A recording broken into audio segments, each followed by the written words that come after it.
ഉണ്ടായിരിക്കട്ടെ. കർത്താവിൽ അനുഗ്രഹിക്കപ്പെട്ട വിശ്വാസികളുടെ സമൂഹമേ, ദൈവവചനം ആശ്വാസം തരുന്നതും പ്രത്യാശ തരുന്നതും ജീവിതത്തിൽ സന്തോഷം തരുന്നതുമായ വചനമാണ്. എന്നാൽ അതിന് മറ്റൊരു വശമുണ്ട്. ദൈവവചനം ഹൃദയത്തെ മുറിവേൽപ്പിക്കുന്നതും ദൈവവചനം ജീവിതത്തെ വേദന തരുന്നതുമായ വചനമാണ്. സ്വർണ്ണനാമകാരനായ മാർ ഈവാനിയോസ് അദ്ദേഹം തന്നെ ഒരു പ്രസംഗം ആരംഭിക്കുന്നത് ഇങ്ങനെയാണ്: ഈ വചനം കേൾക്കുന്നവരെല്ലാം സന്തോഷിച്ചും ആനന്ദിച്ചും കൊണ്ട് ഭവനങ്ങളിലേക്ക് പോകണമെന്നല്ല ഞാൻ ആഗ്രഹിക്കുന്നത്. പിന്നെയോ നിങ്ങളെല്ലാവരും ദുഃഖിച്ചും കരഞ്ഞും ജീവിതത്തിൻ്റെ പാപങ്ങളെ ഓർത്ത് നിലവിളിച്ചും കൊണ്ട് ഭവനങ്ങളിലേക്ക് മടങ്ങണമെന്നാണ് എൻ്റെ ആഗ്രഹം. ഇപ്പം ദൈവവചനത്തിന് ഹൃദയത്തെ മുറിവേൽപ്പിക്കുന്ന ഒരു പ്രവണതയുണ്ട്. അത് പാപങ്ങളെ ഓർപ്പിക്കും, ന്യായവിധിയെക്കുറിച്ച് ബോധ്യം വരുത്തും, കുറവുകളെക്കുറിച്ച് നമ്മളെ ബോധ്യപ്പെടുത്തുന്ന ദൈവത്തിൻ്റെ വചനം. ദൈവസന്നിധിയിൽ തിരുവചന ധ്യാനത്തിനായി നാം ഇരിക്കുമ്പോൾ, ദൈവമേ നിൻ്റെ വചനം ആശ്വാസമാണ്, നിൻ്റെ വചനം എനിക്ക് സമാധാനമാണ്, എനിക്ക് വലിയ പ്രത്യാശയാണ്. അതേസമയം എൻ്റെ ജീവിതത്തിൻ്റെ കുറവുകളെ, എൻ്റെ ജീവിതത്തിൻ്റെ ബലഹീനതകളെ തിരുവചനത്തിൽ കൂടെ ബോധ്യപ്പെടുത്തി തരണമേ എന്ന് നമ്മളേവരും പ്രാർത്ഥിക്കേണ്ടതാണ്. നാം ഇന്ന് ജീവിക്കുന്ന ലോകം തിന്മയുടെ സ്വാധീനം ഏറെ വർദ്ധിച്ചു വരുന്ന ഒരു ലോകമാണ്. എവിടെയും തിന്മയുടെ അതിപ്രസരമാണ്. പരിശുദ്ധന്മാരുടെ പ്രത്യേകത, തിന്മ നിറഞ്ഞ ലോകത്തിൽ വെളിച്ചമായി പ്രകാശിച്ചവരാണ് വിശുദ്ധന്മാർ. പരിശുദ്ധ പരമല തിരുമേനിയെ പോലുള്ള വിശുദ്ധന്മാര് തിന്മ നിറഞ്ഞ ലോകത്തിൽ, ഇരുട്ടു നിറഞ്ഞ ലോകത്തിൽ വെളിച്ചമായി പ്രകാശിച്ചവരാണ്. അത് കുറച്ചൊക്കെ ഇരുട്ടിനെ മാറ്റുവാൻ അവരുടെ സാന്നിധ്യം മൂലവും അവരുടെ പ്രാർത്ഥനകളാലും സാധ്യമായിട്ടുണ്ട്. പക്ഷെ ഇപ്പോഴെന്താണ് പ്രശ്നം? തിന്മ വർദ്ധിച്ചു വരുന്നെങ്കിലും നന്മയുടെ ജ്യോതിസുകൾ ഒത്തിരി കുറഞ്ഞു പോയിരിക്കുകയാണ്. നന്മയുടെ വെളിച്ചങ്ങൾ ഇന്നില്ലാതായിരിക്കും. പ്രാർത്ഥിക്കുന്നവർ ചുരുക്കമാണ്. ദൈവസന്നിധിയിൽ സമർപ്പിതരായ ജീവിതങ്ങൾ ചുരുക്കമാണ്. അതുകൊണ്ട് തിന്മയുടെ സ്വാധീനം, ഇരുട്ട് ഈ സമൂഹത്തിൽ ധാരാളമായി മൂടി വന്നിരിക്കുകയാണ്. നമുക്കറിയാം ഇരുട്ടിൻ്റെ ഈ കാരണം എന്താണ്? പിശാചിൻ്റെ പ്രവർത്തന ഫലമായിട്ടാണ് ഈ ലോകത്തിൽ ഇരുട്ട് ഉണ്ടാകുന്നത്. അപ്പം നമ്മുടെ ചിന്തയ്ക്കായി ദൈവത്തിൽ ആശ്രയിച്ചുകൊണ്ട് തിരഞ്ഞെടുക്കുന്ന വേദഭാഗം ഉൽപ്പത്തി പുസ്തകം 1-ാം അധ്യായം 1 മുതൽ 5 വരെയുള്ള വാക്യങ്ങളാണ്. ഉൽപ്പത്തി പുസ്തകം 1-ാം അധ്യായം 1 മുതൽ 5 വരെയുള്ള വാക്യങ്ങളാണ്. ആദിയിൽ ദൈവം ആകാശവും ഭൂമിയും സൃഷ്ടിച്ചു. ഭൂമി പാഴായും ശൂന്യമായും ഇരുന്നു. ആഴത്തിന്മീതെ ഇരുൾ ഉണ്ടായിരുന്നു. ദൈവത്തിൻ്റെ ആത്മാവ് വെള്ളത്തിന്മീതെ പരിവർത്തിച്ചു കൊണ്ടിരുന്നു. വെളിച്ചമുണ്ടാകട്ടെ എന്ന് ദൈവം കൽപ്പിച്ചു. വെളിച്ചമുണ്ടായി. വെളിച്ചം നല്ലത് എന്ന് ദൈവം കണ്ടു. ദൈവം വെളിച്ചവും ഇരുളും തമ്മിൽ വേർപിരിച്ചു. ദൈവം വെളിച്ചത്തിന് പകലെന്നും ഇരുളിന് രാത്രിയെന്നും പേരിട്ടു. സന്ധ്യയായി ഉഷസ്സുമായി 1-ാം ദിവസം.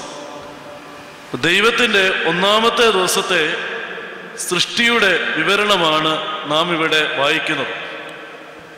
ആദ്യ വാക്യം ഇങ്ങനെയാണ്: ആദിയിൽ ദൈവം ആകാശവും ഭൂമിയും സൃഷ്ടിച്ചു. 2-ാമത്തെ വാക്യമോ: ഭൂമി പാഴായും ശൂന്യമായും ഇരുന്നു. ആഴത്തിന്മീതെ ഇരുൾ ഉണ്ടായിരുന്നു. ഈ 2 വാക്യങ്ങൾ ചേർത്ത് വായിക്കുമ്പം ധാരാളം സംശയങ്ങൾ നമുക്കുണ്ടാകും. ദൈവമാണ് ആകാശത്തെയും ഭൂമിയെയും സൃഷ്ടിച്ചത്. പക്ഷെ ഭൂമിയെക്കുറിച്ച് പിന്നെ എന്താ പറയുന്നത്? ഭൂമി പാഴായിരുന്നു, ഭൂമി ശൂന്യമായിരുന്നു, ഭൂമിയിൽ ഇരുട്ട് ഉണ്ടായിരുന്നു. അപ്പൊ ദൈവം സൃഷ്ടിക്കുന്നതൊക്കെ പാഴാണ്? ദൈവം സൃഷ്ടിക്കുന്നതൊക്കെ ശൂന്യമാണോ? ദൈവം സൃഷ്ടിച്ചതാണോ ഇരുട്ട്? ഈ ചോദ്യങ്ങളാണ് നമ്മുടെ മനസ്സിൽ ഉണ്ടാകുന്നത്. എന്നാൽ വേദപുസ്തകം നമുക്ക് പൂർണ്ണമായും പഠിക്കുമ്പോൾ മനസ്സിലാക്കാൻ സാധിക്കും, ദൈവം ഭൂമിയെ സൃഷ്ടിച്ചത് ഏറ്റവും മനോഹരമായിട്ടാണ്. പുരാതനമായ ഒരു അപ്പോക്രീഫൽ പുസ്തകത്തിൽ രേഖപ്പെടുത്തിയിരിക്കുന്ന ഒരു സംഭവമുണ്ട്.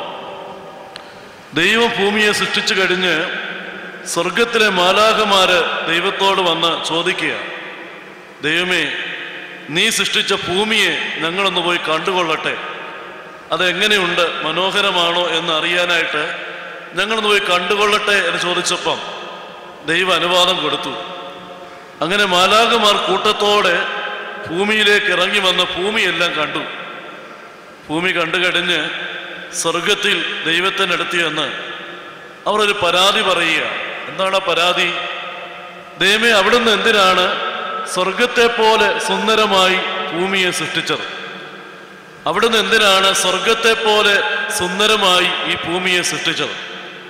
ഭൂമി പാടായിരുന്നില്ല, ഭൂമി ശൂന്യമായിരുന്നില്ല, ഭൂമി അന്ധകാരമയമായിരുന്നില്ല. പിന്നെയോ അത് സ്വർഗത്തെ പോലെ സുന്ദരമായ, യെശയ്യാ പ്രവാചകന്റെ ഭാഷയിൽ അത് മലർവാടി പോലെ മനോഹരമായ, മനുഷ്യന് പാർക്കുവാൻ യോഗ്യമായ സുന്ദരമായ പറുദീസ പോലെയുള്ള പ്രദേശമായിരുന്നു. പക്ഷെ പിന്നെ അതെന്തായി? അത് പാഴായി, അത് ശൂന്യമായി, അതിൽ അന്ധകാരം നിറഞ്ഞു. അതെന്താണ് അതിൻ്റെ കാരണം? ദൈവം സൃഷ്ടിച്ച സുന്ദരമായ ഭൂമി എങ്ങനെ പാഴായി തീർന്നെന്ന് തിരുവചനം വ്യക്തമായി നമ്മളെ ഓർപ്പിക്കുന്നുണ്ട്. ഒരു വാക്യം എസെക്കിയേൽ പ്രവാചകന്റെ പുസ്തകം 28-ാം അധ്യായം, അതിന് 11 മുതൽ 17 വരെയുള്ള വാക്യങ്ങളാണ്. എസെക്കിയേൽ പ്രവാചകന്റെ പുസ്തകം 28-ാം അധ്യായം 11 മുതൽ 17 വരെയുള്ള വാക്യങ്ങൾ. ആ വാക്യം വായിക്കുന്നതിന് മുമ്പ് അവിടെ രേഖപ്പെടുത്തിയിരിക്കുന്ന കാര്യങ്ങൾ ചുരുക്കമായി ഒന്ന് പറയുവാനായിട്ട് ആഗ്രഹിക്കുക. ദൈവം ഭൂമിയെ സൃഷ്ടിച്ചു കഴിഞ്ഞ് മാലാഖമാരിൽ പ്രധാനിയായ ഒരു മാലാഖയാണ് ലൂസിഫർ. ഈ മാലാഖയെ വിളിച്ചു. ഈ മാലാഖയോട് പറയാണ്, നീയും നിന്റെ കൂടെയുള്ള മാലാഖമാരും കൂടെ ചേർന്ന് എനിക്ക് വേണ്ടി ഈ ഭൂമിയുടെ ഭരണം നടത്തണം. എനിക്ക് വേണ്ടി നീയും നിന്റെ കൂടെയുള്ള മാലാഖമാരും കൂടെ ചേർന്ന് ഈ ഭൂമിയെ നോക്കി നടത്തണം, പരിപാലിക്കണം. അങ്ങനെയാണ് കെരൂബുകളിൽ സുന്ദരനായ തേജോമയനായ ലൂസിഫർ എന്ന മാലാഖയെ ദൈവം ഭൂമിയിലേക്ക് അയക്കുകയാണ്. ഈ മാലാഖ ഭൂമിയുടെ ഭരണം നടത്തുകയാണ് ദൈവത്തിന് വേണ്ടി. പക്ഷെ കുറച്ചു കഴിഞ്ഞപ്പോൾ ഈ മാലാഖ ചിന്തിക്കുകയാണ്, ഞാനിങ്ങനെ ഭൂമിയുടെ മാത്രം ഭരണാധിപനായിരുന്ന പോരാ, എനിക്കോ സ്വർഗത്തിൻ്റെ എല്ലാ സൃഷ്ടികളുടെയും അധിപനായിട്ട് തീരണം. അവിടെ ആ ഭാഗത്ത് വായിക്കുകയാണ്, നീ ചിറക് വിടർത്ത് മറയ്ക്കുന്ന കെരൂബാണ്, ഞാൻ നിന്നെ വിശുദ്ധ ദേവപർവ്വതത്തിൽ ഇരുത്തിയിരുന്നു, നീ അഗ്നിമയ രഥങ്ങളുടെ മധ്യേ സഞ്ചരിച്ചു പോന്നു, മരതകം, പീതരത്നം, പുഷ്പരാഗം, വജ്രം, ഗോമേതകം തുടങ്ങിയ സകല രത്നങ്ങളാലും ഞാൻ നിന്നെ മൂടിയിരുന്നു. നിന്നെ തീർത്ത നാൾ മുതൽ നിങ്ങൾ നീതികേട് കണ്ടതുവരെ നീ നടപ്പിൽ നിഷ്കളങ്കനായിരുന്നു. എന്നാൽ നിന്റെ അന്തർഭാഗം സാഹസം കൊണ്ട് നിറഞ്ഞ് നീ പാപം ചെയ്തു. ചിറക് വിടുത്തു മറയ്ക്കുന്ന കെരൂബേ, അതുകൊണ്ട് ഞാൻ നിന്നെ അഗ്നിമയ രഥങ്ങളുടെ മധ്യേ നിന്ന് മുടിച്ചു കളഞ്ഞു. എന്താ പാപം ചെയ്തത്? എനിക്ക് സ്വർഗത്തിൽ കയറണം. അത് വീണ്ടും വായിക്കുകയാണ് യെശയ്യാ പ്രവാചകന്റെ പുസ്തകം 14-ാം അധ്യായത്തിൻ്റെ 12 മുതൽ 17 വരെയുള്ള വാക്യങ്ങളിൽ. യെശയ്യാ പ്രവാചകന്റെ പുസ്തകം 14-ാം അധ്യായം 12 മുതൽ 17 വരെയുള്ള വാക്യങ്ങൾ. അതിങ്ങനെ ആരംഭിക്കുന്നത്, അരുണോദയ പുത്രനായ ശുക്ര, ഇംഗ്ലീഷ് വായിക്കും ഓ ലൂസിഫർ സൺ ഓഫ് മോർണിംഗ്, പ്രഭാതത്തിൻ്റെ പുത്രനെന്ന് പേരുള്ളവനായ ലൂസിഫറെ, നീ എങ്ങനെ വെട്ടേറ്റ് നിലത്ത് വീണത്? ജാതികളെ താഴ്ത്തിക്കളഞ്ഞവനെ, നിനക്കെന്താണ് സംഭവിച്ചത്? ഞാൻ സ്വർഗത്തിലേക്ക് കയറും, അത്യുന്നതനോട് സമനാകും, നക്ഷത്രങ്ങളുടെ മീതെ എൻ്റെ കൂട് വയ്ക്കുമെന്ന് നീ ചിന്തിച്ചില്ലേ? ഇവൻ്റെ ആഗ്രഹം എന്താണ്? ദൈവത്തിനോട് സമനാകണം, ദൈവത്തിൻ്റെ സ്ഥാനം കൈക്കലാക്കണം. അങ്ങനെയാണ് ഈ മാലാഖയും അവൻ്റെ കൂടെയുള്ള ഒരു കൂട്ടം മാലാഖമാരും സ്വർഗത്തിൽ ചെന്ന് ദൈവത്തോട് മത്സരിച്ചു. അതിന് ഫലമായി എന്താ സംഭവിച്ചത്? വെളിപ്പാട് പുസ്തകം 12-ാം അധ്യായത്തിൻ്റെ 7 മുതൽ 12 വരെയുള്ള വാക്യങ്ങൾ. വെളിപ്പാട് പുസ്തകം 12-ാം അധ്യായത്തിൻ്റെ 7 മുതൽ 12 വരെയുള്ള വാക്യങ്ങളിൽ നമ്മളിങ്ങനെ വായിക്കുകയാണ്. അനന്തര സ്വർഗത്തിൽ ഒരു മഹായുദ്ധം ഉണ്ടായി. മീഖായേലും അവൻ്റെ ഭടന്മാരും മഹാസർപ്പത്തോടും അവൻ്റെ ഭടന്മാരോടും പടവെട്ടി. ഈ ദൈവത്തിൻ്റെ കൽപ്പനയോട് മറുതലിച്ച ലൂസിഫർ എന്ന മാലാഖയ്ക്ക് വെളിപ്പാട് പുസ്തകത്തിൽ കൊടുത്തിരിക്കുന്ന പേരാണ് മഹാസർപ്പം എന്ന് പറഞ്ഞ തലമുറകളെ വഴിതെറ്റിച്ച, ദൈവമക്കളെ പാപത്തിലേക്ക് വഴിതെറ്റിച്ച മഹാസർപ്പമാണ് ഈ ലൂസിഫർ. അപ്പൊ മഹാസർപ്പത്തോട് പടവെട്ടിയത് ആരാണ്? ദൈവത്തിന് മറ്റൊരു ദൂതനായി മീഖായേലും അവൻ്റെ ഭടന്മാരും ഈ മഹാസർപ്പത്തോടും അവൻ്റെ ഭടന്മാരോടും പടവെട്ടി. ഒടുവിലോ മഹാസർപ്പം തോൽപ്പിക്കപ്പെട്ടു, ലൂസിഫർ തോൽപ്പിക്കപ്പെട്ടു. പിന്നെയാണ് അവനെ മുറിവേറ്റവനായി ഭൂമിയിലേക്ക് തള്ളിക്കളഞ്ഞു. 12-ാം വാക്യം ഇങ്ങനെയാണ്, വെളിപ്പാട് പുസ്തകം 12-ാം അധ്യായത്തിൻ്റെ 12-ാം വാക്യം ഇങ്ങനെയാണ്: ഭൂമിക്കും സമുദ്രത്തിനും അയ്യോ കഷ്ടം, പിശാച് തനിക്ക് ഇനി അല്പകാലമേ ഉള്ളൂ എന്നറിഞ്ഞ് നിങ്ങളെ നശിപ്പിക്കുവാൻ നിങ്ങളുടെ അടുത്തേക്ക് ഇറങ്ങി വന്നിരിക്കും. ഭൂമിയിലേക്ക് തള്ളിക്കളഞ്ഞ പിശാച്, അല്ലെ പഴയ പാമ്പ്, അവന് തീരുമാനമെടുത്തതെന്നറിയാമോ? ദൈവത്തിൻ്റെ സകല സൃഷ്ടികളെയും ഞാൻ നശിപ്പിക്കും, ദൈവത്തിൻ്റെ മുഴുവൻ സൃഷ്ടികളെയും നശിപ്പിക്കുമെന്ന് ഈ പിശാച് ഒരു തീരുമാനമെടുത്തു.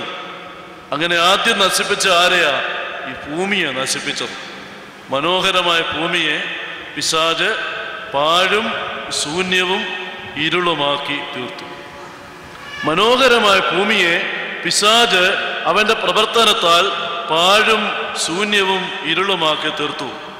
ഭൂമിയെ മാത്രമല്ല, ദൈവത്തിൻ്റെ സൃഷ്ടികളായ നമ്മളെയും മനുഷ്യജാതിയെയും ഈ ലോകത്തെയും ലോകത്തിൻ്റെ ക്രമങ്ങളെയും ഒക്കെ നശിപ്പിക്കുവാൻ പരിശുദ്ധനായ പത്രോസ്ലീഹായുടെ ഭാഷയിൽ പിശാച് അലറുന്ന സിംഹം എന്ന പോലെ ആരെ വിഴുങ്ങേണ്ടു എന്ന് ചിന്തിച്ച് ചുറ്റിത്തിരിഞ്ഞ് നടക്കുകയാണ്. പിശാച് ലക്ഷ്യം എന്താണ്? ദൈവത്തിൻ്റെ സൃഷ്ടികളെ നശിപ്പിക്കുക, കുടുംബങ്ങളെ നശിപ്പിക്കുക, വ്യക്തിജീവിതങ്ങളെ നശിപ്പിക്കുക, പിന്നീട് അവയെ വെറും പാഴും ശൂന്യവും ഇരുളുമാക്കി തീർക്കുക. നമ്മുടെ കർത്താവ് പറയാണ്, മോഷ്ടിപ്പാനും അറുക്കുവാനും മുടിക്കുവാനുമാണ് കള്ളൻ വന്നിരിക്കുന്നത്. ഇത് മോഷ്ടിക്കുന്ന കള്ളനെ കുറിച്ചല്ല. പിന്നെ ആരെക്കുറിച്ചാണ് പറഞ്ഞത്? പിശാച് എന്ന കള്ളനെ കുറിച്ചാണ്. പിശാച് നിങ്ങളുടെ ജീവിതത്തിലേക്ക് സുഖത്തിൻ്റെയും ആഡംബരത്തിൻ്റെയും ഐശ്വര്യത്തിൻ്റെയും പരസ്യങ്ങൾ കാണിച്ചുകൊണ്ട് പ്രവേശിക്കും.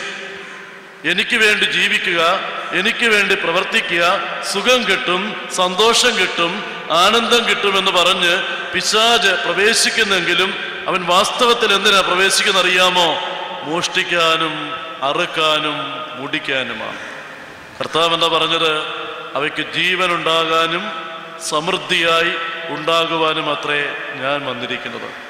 യേശു പറയുന്നത് നിങ്ങൾക്ക് ജീവൻ തരാനും അത് സമൃദ്ധിയായി നിങ്ങൾ ഉണ്ടാകുവാനുമായിട്ടാണ് ഞാൻ വന്നിരിക്കുന്നത്. പിശാചോ അവൻ മരണമാണ്, അവൻ നാശമാണ്, അവൻ ദുരന്തമാണ്. അതാണ് നമ്മുടെ ജീവിതത്തിലേക്ക് നൽകിക്കൊണ്ടിരിക്കുന്നത്.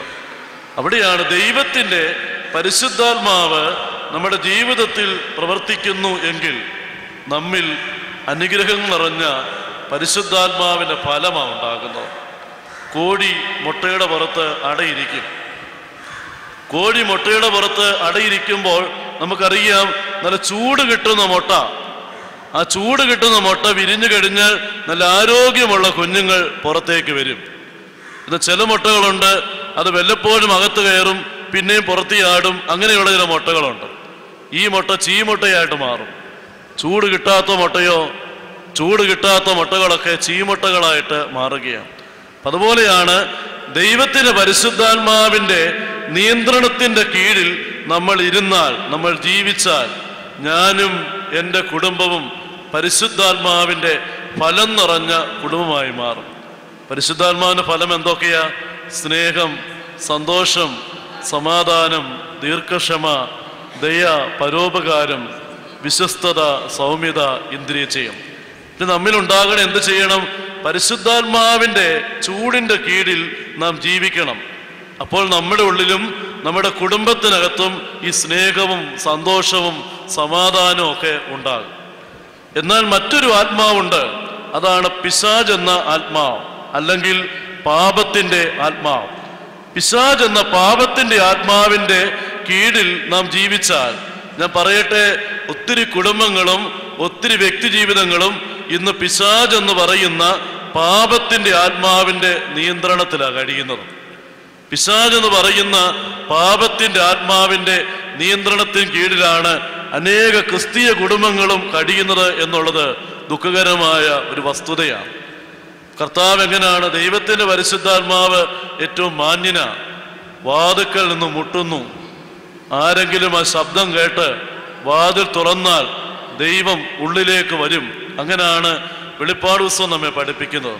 അപ്പൊ ദൈവത്തിന്റെ പരിശുദ്ധാത്മാവ് നമ്മുടെ ഹൃദയവാതിലിൽ ഇങ്ങനെ മുട്ടിക്കൊണ്ടിരിക്കുകയാണ്. ആ മുട്ടുന്ന ശബ്ദം കേട്ട് നമ്മൾ വാതിൽ തുറന്നു കൊടുത്താൽ പരിശുദ്ധാത്മാവ് നമ്മുടെ ഉള്ളിലേക്ക്, നമ്മുടെ ഭവനത്തിലേക്ക്, നമ്മുടെ കുടുംബത്തിലേക്ക് പ്രവേശിച്ച് അതിൻ്റെ ഉള്ളിൽ സന്തോഷവും സമാധാനവും എല്ലാം തരും.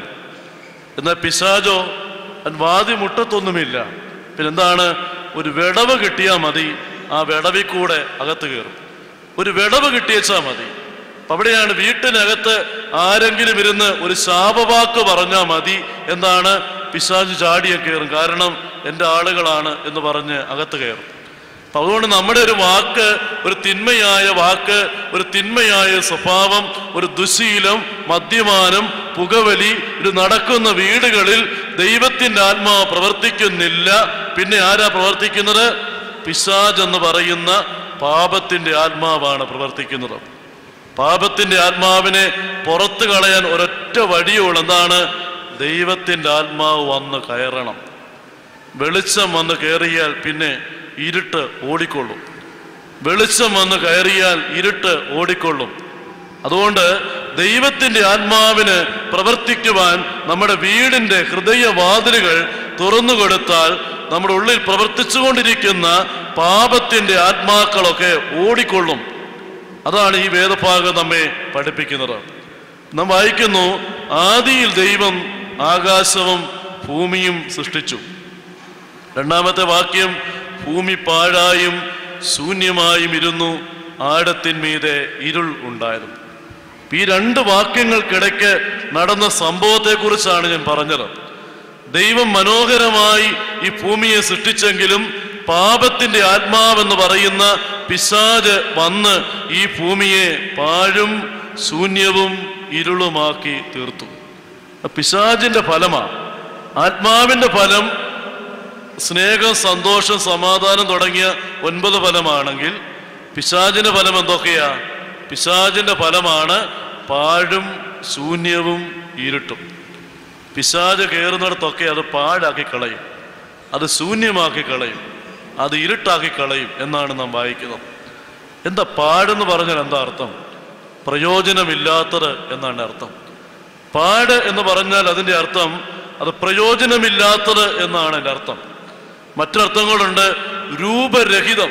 കത്തോലിക്ക സഭ ഉപയോഗിക്കുന്ന POC ബൈബിളിൽ ഭൂമി രൂപരഹിതമായി തീർന്നു എന്ന് പറയും. ഭൂമി മനോഹരമായ രൂപമുണ്ടായിരുന്ന ഭൂമി പിന്നെന്തായി മാറി? പിശാച് പ്രവർത്തിച്ചപ്പോൾ എന്തായി മാറി? രൂപമില്ലാത്തതായിട്ട് മാറി, രൂപരഹിതമായി മാറി. അതിന് രൂപം നഷ്ടപ്പെട്ടു പോയി.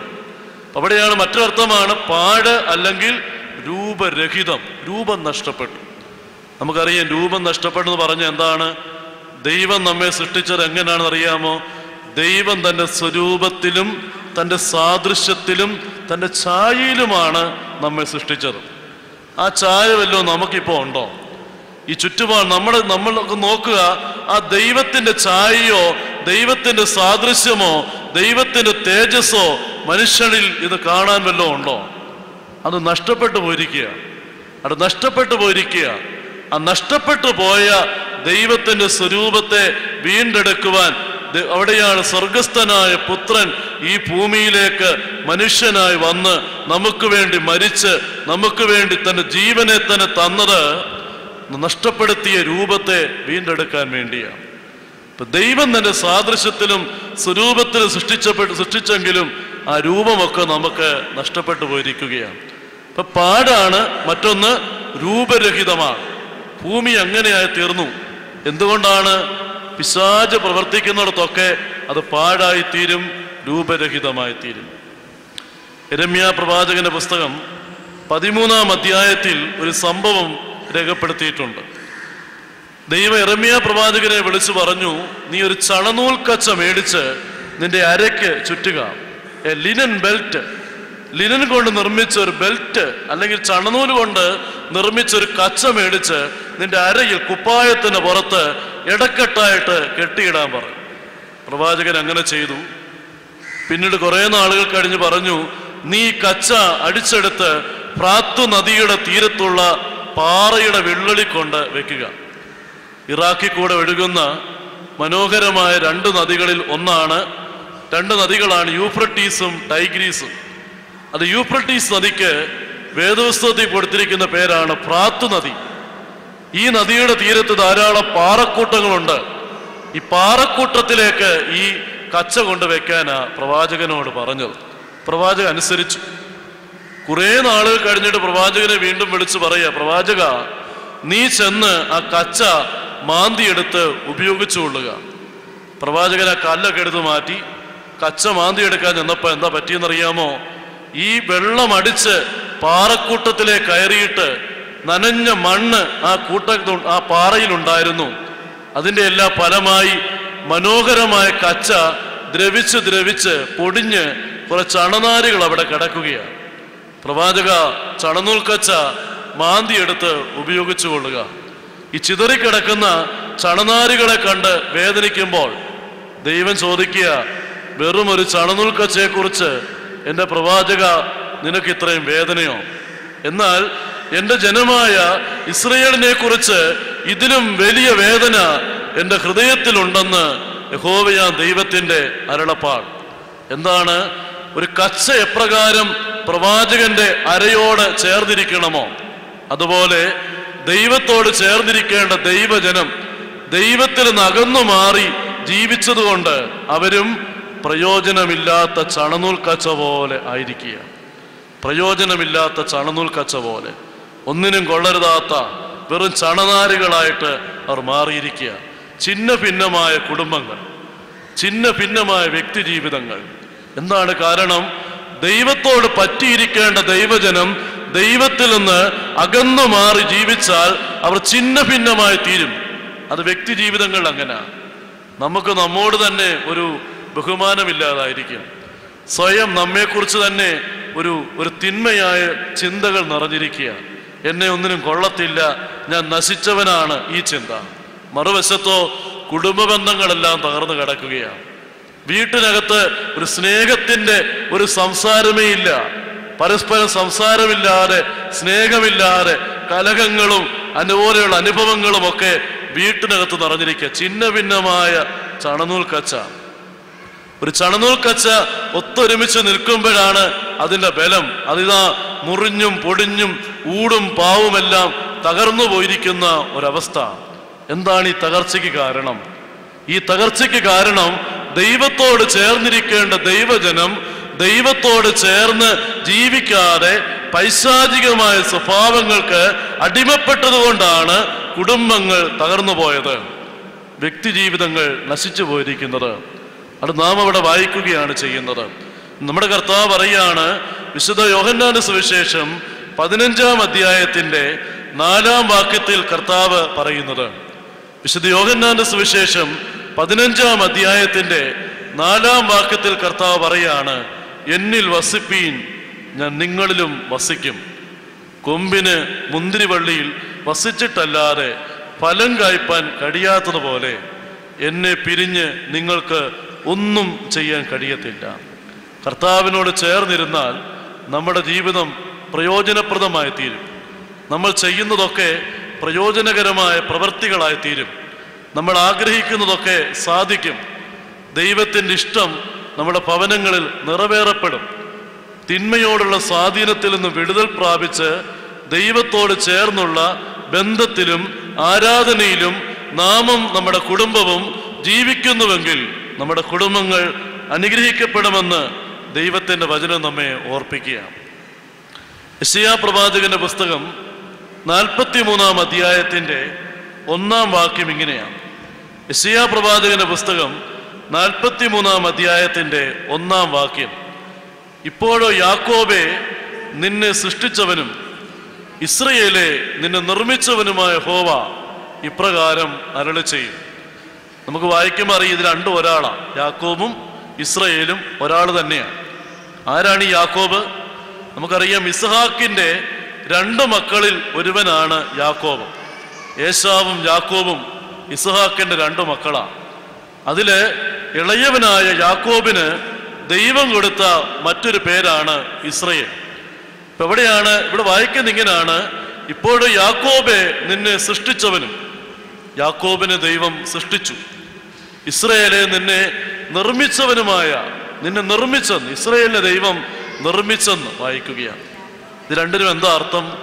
വലിയ അർത്ഥം നമുക്ക് കാണാൻ സാധിക്കും. ഉൽപ്പത്തി പുസ്തകം 32-ാം അധ്യായത്തിൽ വരുമ്പം 22 മുതലുള്ള വാക്യങ്ങൾ വായിക്കുമ്പം ഈ വാക്യത്തിന്റെ അർത്ഥം നമുക്ക് മനസ്സിലാകും. ദൈവം യാക്കോബിനെ സൃഷ്ടിച്ചു.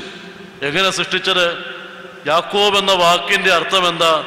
കബളിപ്പിക്കുന്നവൻ, ഉപായി, സൂത്രശാലി എന്നൊക്കെയാണ്. ദൈവം അങ്ങനല്ല സൃഷ്ടിച്ചത്. കബളിപ്പിക്കുന്നവനായും ഉപായിയായിട്ടും ചതിക്കുന്നവനായിട്ടും ഒന്നുമല്ല ദൈവം യാക്കോബിനെ സൃഷ്ടിച്ചത്. ദൈവം ഒരു മനുഷ്യനെ സൃഷ്ടിക്കുന്നത് അവൻ നശിച്ചു പോകാൻ വേണ്ടിയല്ല. ദൈവം നമുക്കൊരു ജന്മം നൽകിയത് നാം നശിക്കപ്പെട്ട ജന്മമായി തീരാൻ വേണ്ടിയല്ല. പിന്നെന്താണ്? തൻ്റെ സ്വരൂപത്തിലും തൻ്റെ സാദൃശ്യത്തിലുമാണ് സൃഷ്ടിച്ചിരിക്കുന്നത്. ദൈവം നമ്മയെല്ലാം സൃഷ്ടിച്ചിരിക്കുന്നത് അവൻ്റെ സ്വരൂപത്തിലും അവൻ്റെ സാദൃശ്യത്തിലും അവൻ്റെ ഛായയിലുമാണ് സൃഷ്ടിച്ചിരിക്കുന്നത്. ഇപ്പൊ ദൈവം യാക്കോബിനെ സൃഷ്ടിച്ചപ്പോൾ അവൻ നല്ലവനായിരുന്നു. പക്ഷെ പിന്നെ അവൻ എന്തായി മാറി? അവൻ ചതിക്കുന്നവനും ഉപായിയും സൂത്രക്കാരനും കബളിപ്പിക്കുന്നവനും ഒക്കെയായി മാറിയെന്ന് നാം കാണുകയാണ്. അതിന് കാരണം എന്താണ്? പൈശാചികമായ സ്വാധീനമാണ്. പൈശാചികമായ സ്വാധീനം മൂലമാണ് മനുഷ്യൻ അവന്റെ നല്ല സ്വഭാവങ്ങളിൽ നിന്ന് വിടുതൽ പ്രാപിച്ചിട്ട് തിന്മയിലേക്ക് നിബന്ധിക്കുന്നത്. അതുകൊണ്ട് യാക്കോബ് ചതിക്കുന്നവനായി മാറി. ആദ്യം ചതിച്ചതാരെയാ? സഹോദരനായ ഏശാവിനെ. നമുക്കറിയാം, ആ ഭാഗം വിശദീകരിക്കണ്ടല്ലോ. പായസം കൊടുത്ത് ജ്യേഷ്ഠാവകാശം മേടിച്ച് സഹോദരനെ കളിപ്പിച്ചു. പിന്നെ കളിപ്പിച്ചത് ആരെയാണ്? പിന്നെ സ്വന്തം പിതാവിനെയാ. സ്വന്തം പിതാവിൻ്റെ അടുത്ത് എന്താണ്? പിതാവ് അനുഗ്രഹിക്കുന്നത് ഈ ഗോത്രപിതാക്കന്മാരുടെ പാരമ്പര്യത്തിൽ മൂത്ത മകനാണ് എല്ലാ അനുഗ്രഹങ്ങളുടെയും അവകാശി.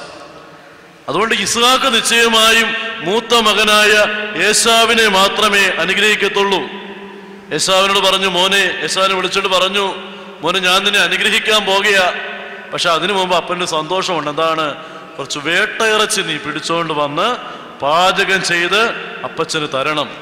അത് തിന്നിട്ട് സന്തോഷത്തോടെ ഞാൻ നിന്നെ അനുഗ്രഹിക്കാമെന്ന് ഈ ഇസ്ഹാക്ക് പറഞ്ഞപ്പോൾ, വേട്ടയിറച്ചി പിടിക്കാൻ പോയപ്പോൾ ഇവിടെയാണ് അമ്മ റിബേക്ക കൊച്ചുമോനായ ഈ യാക്കോബിനെ വിളിച്ചു പറഞ്ഞു, മോനെ, നമുക്ക് അനുഗ്രഹമൊക്കെ മേടിക്കണം, എന്തെങ്കിലും ഉപായം പ്രയോഗിക്കണം. എന്താണ് ഉപായം പ്രയോഗിക്കേണ്ടത്? അപ്പന് കണ്ണൊന്നും കാണത്തില്ല. നീ ഈ ഏശാവിൻ്റെ ശരീരം നിറച്ച് നല്ല രോമമാണ്, നിന്റെ ശരീരത്തിൽ രോമമൊന്നുമില്ല. എവിടെയാണ്? ഒരു കമ്പിളി കൊണ്ട് ദേഹമൊക്കെ പുതച്ച് ബാക്കി സ്ഥലങ്ങളിൽ ആടിൻ്റെ രോമമൊക്കെ വെച്ച് കെട്ടി അമ്മ തന്നെ ഈ ആടിൻ്റെ ഇറച്ചി പാചകം ചെയ്ത് ഈ മോൻ്റെ കൈ കൊടുത്ത് വിട്ടിരിക്കുക. അപ്പ അനുഗ്രഹിക്കണമെന്ന് പറഞ്ഞ്. അപ്പൊ ഏശാവാണ് തെറ്റിദ്ധരിച്ച് ഈ വൃദ്ധനായ കണ്ണു കാണാത്ത ഇസ്ഹാക്ക് യാക്കോബിന് എല്ലാ അനുഗ്രഹം കൊടുത്തു. എല്ലാ അനുഗ്രഹങ്ങളും മേടിച്ചവനാണ്. ധാരാളം അനുഗ്രഹങ്ങൾ അങ്ങനെ ലഭിച്ചു. അത് കഴിഞ്ഞ് പിന്നെ ഇവിടെയാണ് ലാബാന്റെ വീട്ടിൽ പോയി. അമ്മാച്ചനായ ലാബാന്റെ വീട്ടിൽ. അവിടുന്ന് നാം കാണുകയാണ്, ഒടുവിൽ അവിടെ ലാബാന്റെ 2 മക്കളെ ഭാര്യമാരായി കെട്ടി. റാഹേലും ലേയയും മക്കളുണ്ട്. 13 മക്കൾ, 12 ആൺമക്കളും ഒരു പെൺകുട്ടി. അവളുടെ പേര് ദീന. പിന്നെ ഗ്രഹവിഗ്രഹങ്ങൾ, റാഹേൽ കുറെ ഗ്രഹവിഗ്രഹങ്ങൾ മോഷ്ടിച്ചു. ആടുമാടുകൾ, അങ്ങനെ വലിയ സമ്പത്തുമായിട്ട് യാക്കോബും കൂടെയുള്ളവരും ഇങ്ങനെ കടന്നു വരിക. ലാബാന്റെ വീട്ടിൽ നിന്ന് ഓടി രക്ഷപ്പെട്ടു വരികയാണ്. അങ്ങനെ വരുമ്പോൾ ഒരു കടവ് കടക്കണം. ആ കടവ് യാബോ കടവാണ്. ആ കടവ് കടക്കുമ്പോൾ തൻ്റെ കൂടെയുള്ള എല്ലാവരെയും യാക്കോബ് അക്കരെ കടത്തി. ഓടി വരുമ്പോൾ യാക്കോബിന്റെ മനസ്സിൽ ഒരു പേടിയുണ്ട്. എന്താണ് പേടി? എൻ്റെ സഹോദരനായ ഏശാവ് എന്നെ കണ്ടുമുട്ടിയാൽ അവൻ എന്നെ കൊന്നുകളയും. അവർ കാണരുതേ കാണരുതേ എന്ന് പേടിച്ച ഓടി വരുന്നത്. ഇപ്പൊ തൻ്റെ കൂടെയുള്ള എല്ലാവരെയും അക്കരെ കടത്തിയിട്ട് ഇക്കരെ യാക്കോബ് മാത്രം ഏകനായി ശേഷിക്കുമ്പോൾ ഒരു ദൈവദൂതൻ വന്ന് യാക്കോബിനോട് മൽപ്പിടുത്തം ആരംഭിച്ചു. യാബോക്ക് കടവിന്റെ തീരത്ത് വെച്ച് രാത്രി തുടങ്ങിയ മൽപ്പിടുത്തം ഈ രാവിലെ ആയിട്ടും ഈ ഗുസ്തി അങ്ങോട്ട് നിൽക്കുന്നില്ല. അപ്പൊ അവിടെയാണ് ദൈവദൂതൻ പറയുന്നുണ്ട്, എന്താണ്? നീ എന്നെ ഒന്ന് വിട്. നേരം പുലർന്നു, ഉഷസായി. യാക്കോബെ, നീ എന്നെ ഒന്ന് വിടാൻ പറഞ്ഞു. യാക്കോബ് എന്താ പറയുന്നത്? അനുഗ്രഹിച്ചിട്ടല്ലാതെ ഞാൻ നിന്നെ വിടത്തില്ലെന്ന് പറഞ്ഞ് ദൈവദൂതനെ യാക്കോബ് മുറുക്കെ പിടിച്ചിരിക്കുക. നമുക്ക് യാക്കോബിനോട് ചോദിക്കുക, യാക്കോബെ, എന്തുമാത്രം അനുഗ്രഹം കിട്ടിയൊരു മനുഷ്യനാ നീ. ഇതുപോലെ അനുഗ്രഹം കിട്ടിയൊരു മനുഷ്യൻ വേറെ കാണത്തില്ല. എന്തുമാത്രം അനുഗ്രഹം കിട്ടി, ജ്യേഷ്ഠാവകാശം കിട്ടി, അപ്പൻ്റെ എല്ലാ അനുഗ്രഹങ്ങളും കിട്ടി. ഇന്ന് ആടുമാടുകള്, ഭാര്യമാര്, മക്കള്, ബഹുസമ്പത്ത് എല്ലാം നിനക്കുണ്ടല്ലോ. പിന്നെയും എന്തിനാ ഈ ദൈവദൂതനെ ഇങ്ങനെ മുറുക്കെ പിടിച്ചിട്ട് അനുഗ്രഹിച്ചിട്ടല്ലാതെ വിടത്തില്ലെന്ന് പറയുന്നത്? യാക്കോബ് ഉള്ളിൻ്റെ ഉള്ളിൽ നിന്ന് ഒരു സത്യം നമ്മളോട് പറയും.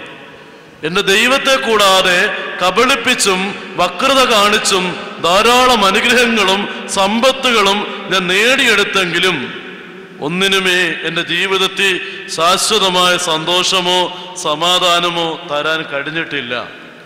ഇന്നും പേടിച്ച മരണഭീതിയോടാ ഞാൻ ഓടിപ്പോകുന്നത്.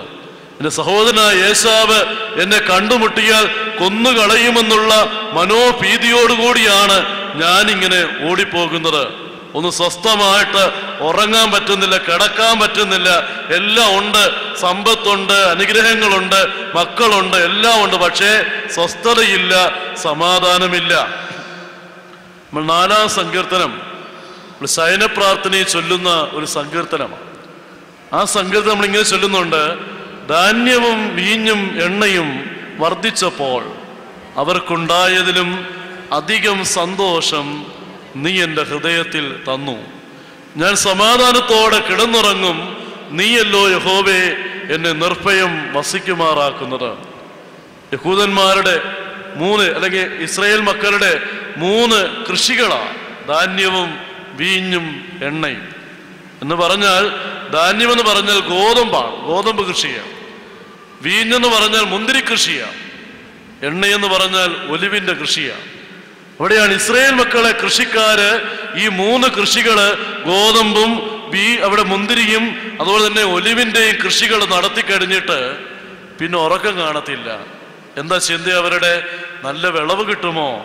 കണ്ണുനീരോടെ വിതച്ചിട്ട് ആർപ്പോടെ കൊയ്യുവാൻ ഒരു ഭാഗ്യം കിട്ടുമോ? അവരുടെ മനസ്സും ഹൃദയവും എല്ലാം എവിടെയാണ്? ഈ പാടങ്ങളിലാ, ഈ കൃഷിസ്ഥലങ്ങളിലാ, തോട്ടങ്ങളിലാ. ആ ഒരു ചിന്തയോടെ എപ്പോഴും കിടക്കുന്നത്. പക്ഷേ ധാന്യവും വീഞ്ഞും എണ്ണയും വർദ്ധിച്ചു എന്ന് കണ്ടാൽ, കൊയ്ത്ത് കഴിഞ്ഞു, ഫലശേഖരവും കഴിഞ്ഞു, ഒടുവില് ധാന്യം ഒത്തിരി ഉണ്ടായി, ഈ വർഷം ഒത്തിരി വീഞ്ഞ് കിട്ടി, ഒത്തിരി എണ്ണ കിട്ടി എന്ന് കണ്ടാൽ എന്ത് ചെയ്തറിയാമോ? അന്ന് പോയി സമാധാനത്തോടെ കൃഷിക്കാര് കിടന്നുറങ്ങും. ഇതുവരെ ഉറങ്ങാത്തൊരു സമാധാനമാണ്, ഇതുവരെ ഇല്ലാത്തൊരു സമാധാനമാണ്. ധാരാളം വിളവ് എനിക്ക് ഈ വർഷം കിട്ടിയെന്നുള്ള ആ സമാധാനത്തോടെ കൃഷിക്കാര് പോയി കിടന്ന് ഉറങ്ങും. ഇപ്പൊ ദാവീദ് എഴുതുകയാണ്, ധാന്യവും വീഞ്ഞും എണ്ണയും വർദ്ധിച്ചപ്പോൾ ആ കൃഷിക്കാർക്ക് ഉണ്ടായതിനേക്കാൾ അധികം സന്തോഷം ദൈവമേ നീ എൻ്റെ ഹൃദയത്തിൽ തന്നിരിക്കുന്നു. ഞാൻ സമാധാനത്തോടെ കിടന്നുറങ്ങും. കാരണം അത് ധാന്യം തന്ന സമാധാനമല്ല, വീഞ്ഞു തരുന്ന സമാധാനമല്ല, എണ്ണ തരുന്ന സമാധാനമല്ല, പിന്നെ നീയാണ് സമാധാനം. ഇവിടെ യാക്കോബിന് ധാന്യവും ഉണ്ട്, വീഞ്ഞുമുണ്ട്, എണ്ണയുമുണ്ട്. ഇല്ലാത്ത എന്താ? സമാധാനമില്ല. എന്താണ് കാരണം? ദൈവം സമാധാനം തരുന്നില്ല എങ്കിൽ നാം വാസ്തവത്തിൽ സമാധാനമുള്ളവരായി തീരത്തില്ല. അവിടെയാണ് ലോകത്തെന്തെല്ലാം നമുക്ക് ഉണ്ടായിരുന്നാലും ഉയരത്തിലെ കർത്താവ് നമുക്ക് സമാധാനം തരുന്നില്ല എങ്കിൽ നാം വാസ്തവത്തിൽ സമാധാനമുള്ളവരായി തീരുന്നില്ല. അതുകൊണ്ടാണ് ഇവിടെ സങ്കീർത്തനം വായിക്കുന്നത്. യാക്കോബ് പറയും എന്താണ്? എനിക്കെല്ലാം ഉണ്ടെങ്കിലും സമാധാനമില്ല, സന്തോഷമില്ല. അതുകൊണ്ട് എന്താണ് ഇന്ന് ദൈവദൂതനെ യാക്കോബ് മുറുകെ പിടിച്ചിരിക്കുന്നത്? കുറച്ച് പണം കിട്ടാൻ വേണ്ടിയല്ല, പിന്നെ ധാരാളം അനുഗ്രഹങ്ങൾ കിട്ടാൻ വേണ്ടിയല്ല. പിന്നെ എന്താണെന്നറിയാമോ? ദൈവത്തിൻ്റെ അനുഗ്രഹം എനിക്കൊന്ന് വേണം, ദൈവത്തിൻ്റെ അനുഗ്രഹം എനിക്ക് വേണം. അതിനാണ് അനുഗ്രഹിച്ചിട്ടല്ലാതെ ഞാൻ നിന്നെ വിടത്തില്ലെന്ന് പറഞ്ഞ് ദൈവദൂതനെ മുറുകെ പിടിക്കുന്നു. അപ്പൊ ദൈവദൂതൻ പറയാണ്, ദൈവത്തിൻ്റെ അനുഗ്രഹം നിനക്ക് വേണമെങ്കിൽ ചില മാനദണ്ഡങ്ങളുണ്ട്. നീ ചില കാര്യങ്ങൾ ചെയ്യണം. നീ എന്താ ചെയ്യണമെന്നറിയാമോ? നിന്റെ പേര് എന്താ നീ എന്നോട് പറയണം. നിന്റെ പേര് നീ എന്നോട് പറയണം. ആ പേരെന്താണെന്നറിയാമോ? ആ പേര് യാക്കോബ്. അവന്റെ പേരാണ് യാക്കോബ്. ആ പേരിന്റെ അർത്ഥം എന്താണ്? ഉപായി, കൗശലക്കാരൻ, സൂത്രക്കാരൻ, കബളിപ്പിക്കുന്നവൻ എന്നാണ് അർത്ഥം. ഇപ്പൊ ദൈവദൂതൻ വാസ്തവത്തില് യാക്കോബിനോട് പറയുന്നത് എന്തറിയാമോ? ദൈവം നിന്നെ അനുഗ്രഹിക്കണമെങ്കിൽ നീ നിന്റെ പാപം കർത്താവിനോട് ഏറ്റു പറയണം. അത് തന്നെയാ അവന്റെ പേരിൽ, അവന്റെ പാപം എല്ലാം ഉണ്ട്. നീ നിന്റെ പാപം കർത്താവിന്റെ സന്നിധി വന്ന് ഏറ്റു പറഞ്ഞാൽ ഈ ദൈവം നിന്നെ അനുഗ്രഹിക്കും. യാക്കോബ് പറഞ്ഞു, എൻ്റെ പേര് യാക്കോബ് എന്നാണ്.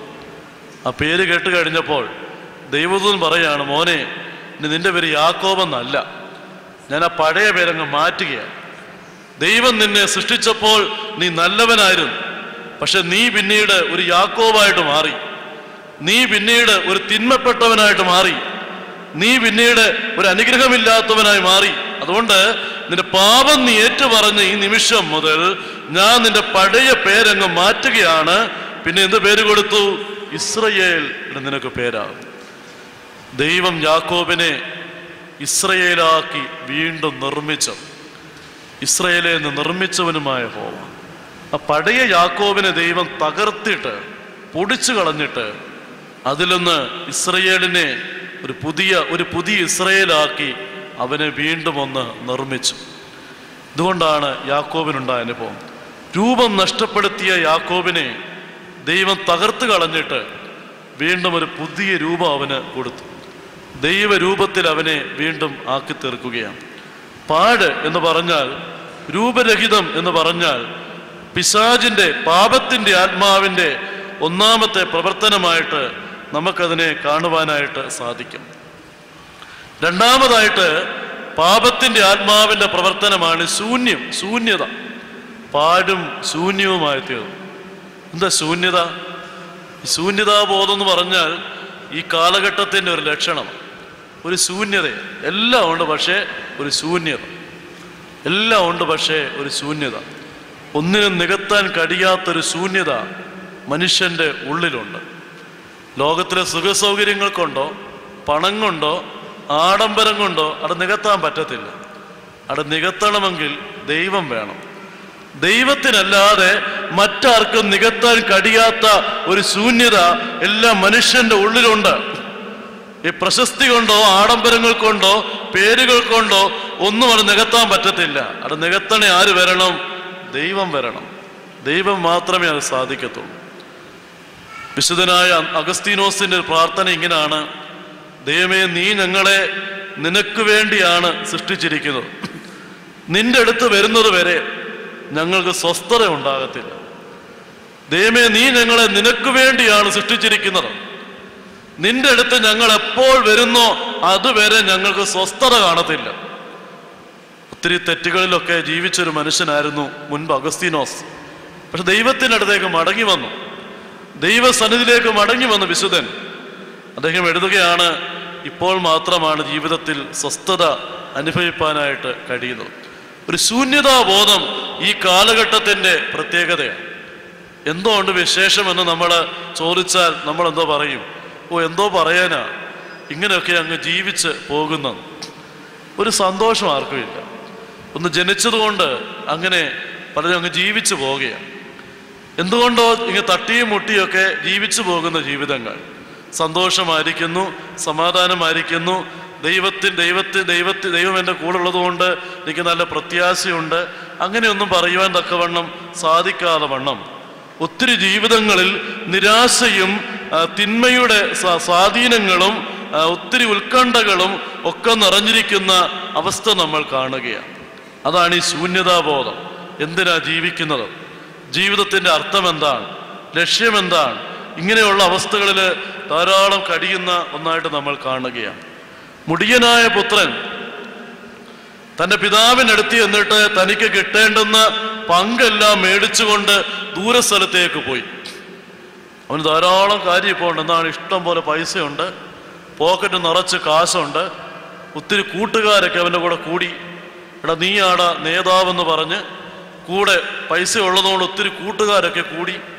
പിന്നെ എന്നും ഓരോ ബാറുകളിലും ഓരോ ഹോട്ടലുകളിലും ഒക്കെയാണ് കൂട്ടുകാരോട് ചേർന്ന് വലിയ മേളവും സന്തോഷവും നൃത്തവും ആടിത്തിമിർക്കുന്ന അനുഭവങ്ങളും ഒക്കെ ഉണ്ടായി. അപ്പൊ ഇതൊക്കെ ചിന്തിച്ചപ്പോൾ അവൻ തോന്നിയതറിയാമോ? ഇതാണ് ജീവിതം, ഇതാണ് സന്തോഷം. കൂട്ടുകാരൻ പറഞ്ഞു, എന്താണ് അവിടെയാണ് ഉള്ള കാലം, ജീവിക്കുന്ന കാലമൊക്കെ അടിച്ചു പൊളിക്കുന്ന നീയാടാ മിടുക്കനെന്ന് പറഞ്ഞപ്പം ഇവനും തോന്നി, എന്താണ് ഇവനൊരു മിടുക്കനാണ്. ഇഷ്ടം പോലെ കൂട്ടുകാര്, ഇഷ്ടം പോലെ പണം, തിന്നാനും കുടിക്കാനും ആഘോഷിക്കാനും ഒക്കെ ഇഷ്ടം പോലെ അവസരങ്ങൾ. പക്ഷെ കുറെ കഴിഞ്ഞോ പോക്കറ്റിലെ കാശ് അങ്ങ് തീർന്നു. അപ്പൻ്റെ കയ്യിൽ അപ്പം കൊടുത്തു വിട്ട മുഴുവൻ അവൻ്റെ വീതമെല്ലാം കൊടുത്തു വിട്ട് അതെല്ലാം വിറ്റ് കിട്ടിയ കാശ് അങ്ങ് തീർന്നു.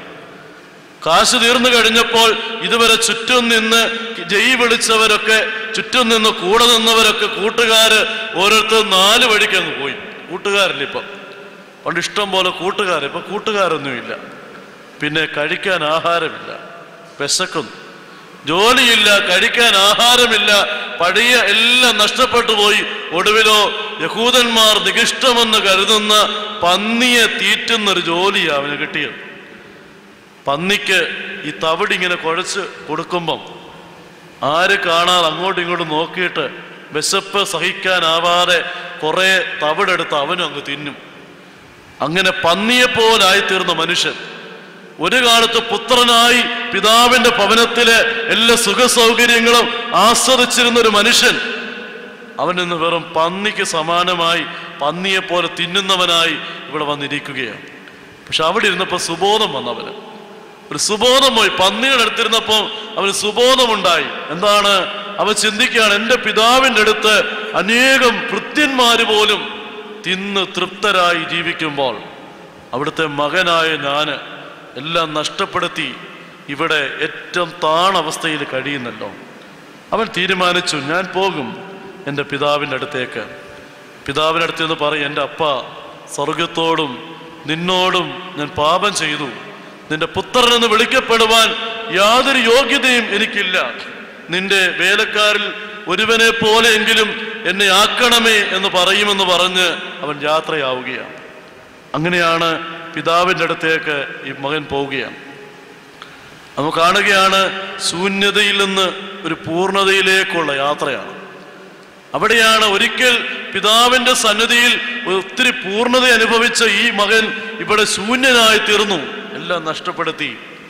ആ ശൂന്യതയിൽ നിന്നവൻ പിതാവിൻ്റെ സന്നിധിയിലുള്ള പൂർണ്ണതയിലേക്കുള്ള യാത്രയാണ്.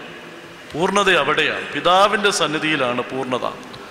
ദൈവസന്നിധിയിൽ സന്തോഷത്തിൻ്റെ പരിപൂർണതയും എന്നും പ്രമോദങ്ങളുമുണ്ട്.